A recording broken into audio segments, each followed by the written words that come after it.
Magandang umaga mga ka-Bicol Weather Update.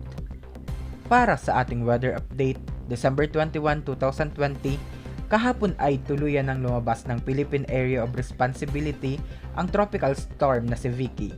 At sa kasalukuyan, ito ay nakakaapekto na lamang sa Calayan Islands. Ito ay may international name na Cruvan. Ang nakakaapekto ngayon sa malaking bahagi ng ating bansa ay ang northeast monsoon o amihan. At ang tail end of frontal system naman ang nakakaapekto sa silangang katimugan ng Luzon. Dito naman tayo sa Bicol Region.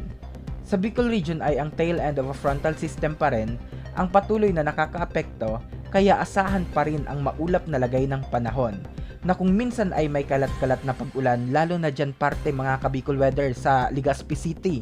Kaya mga ka-Bicol Weather Update, i-comment nyo kung kumusta ang lagay ng panahon sa inyong mga lugar. At kung ikaw ay hindi pa nakaka-subscribe sa ating YouTube channel, pindutin mo lamang ang subscribe button at notification bell para updated kayo sa mga susunod na weather update.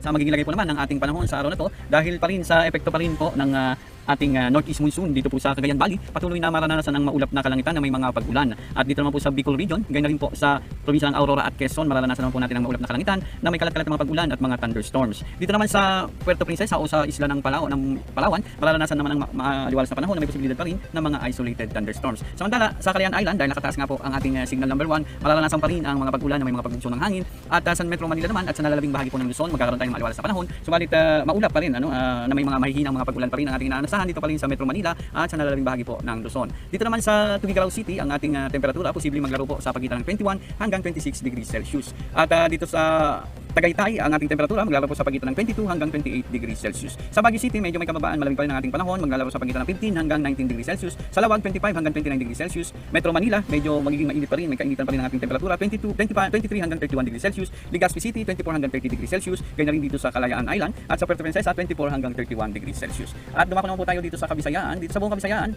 maranasan pa rin ang maliwalas na panahon na may posibilidad pa rin ng mga isolated thunderstorms pagdating ng hapon at gabi. Ang ating temperatura, pinakamataas dito sa Iloilo at sa Cebu, posibleng umabot ng 32 degrees Celsius. Samantala sa Tacloban City, ating temperatura naman maglalaro sa 25 hanggang 31 degrees Celsius. Sa buong Mindanao, magiging mainit at maalisangan pa rin ang ating panahon. Subalit pagdating pa rin ng hapon at gabi, magkakaroon pa rin tayo ng mga isolated thunderstorms. Ang ating temperatura dito po sa Davao at sa Cagayan de Oro, posibleng umabot sa 32 degrees Celsius.